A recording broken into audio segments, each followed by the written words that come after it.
Just few days to the climate change conference in Paris, a new United Nations report shows that 90% of major disasters have been caused by weather-related events.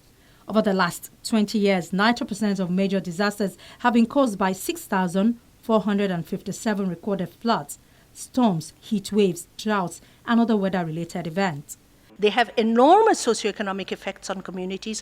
We must not overlook that. It's not just a flood that happens and the media comes in on it, and after 5 days the waters go down and it's no longer interesting. That's not what happens. What actually happens is that harvest gets lost, people don't have any food to eat anymore, but this only shows up a month or 2 months after the phenomena.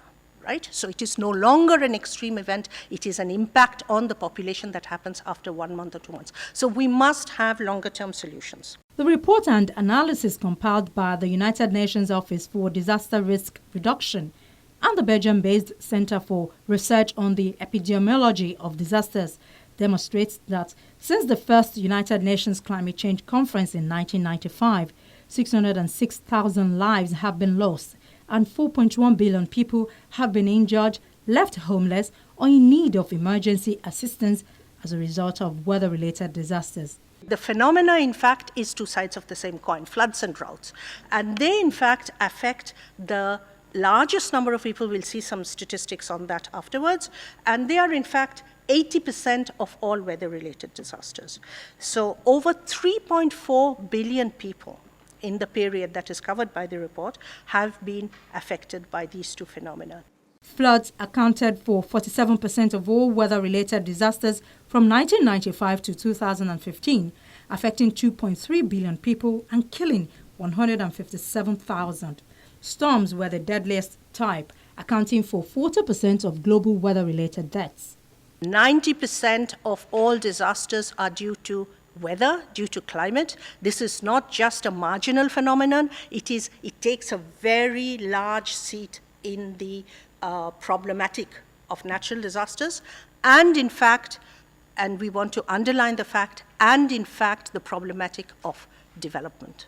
The report also highlights data gaps, noting that economic losses from weather-related disasters are much higher than the recorded figure of $1.89 trillion, which accounts for 71% of all losses attributed to natural hazards over the 20-year period. Only 35% of records include information about economic losses. The UN Office for Disaster Risk Reduction estimates that the true figure on disaster losses, including earthquakes and tsunamis, is between $250 billion and $300 billion annually. The Climate Change Vulnerability Index 2016, which evaluates the vulnerability of human populations in 186 countries to extreme climate-related events over the next 30 years, revealed that shifting climate patterns in Western Africa are already posing water and food security challenges in the region. Chad topped the list of most vulnerable countries, with Niger ranking third.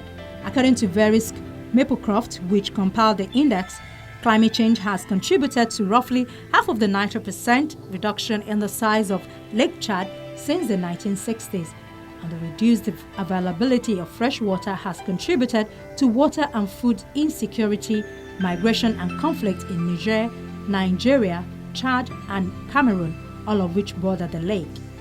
The risk management consultancy also warned that climate change is expected to create a more variable West African monsoon system in the future, which could result in prolonged drought conditions and a decrease in crop yields.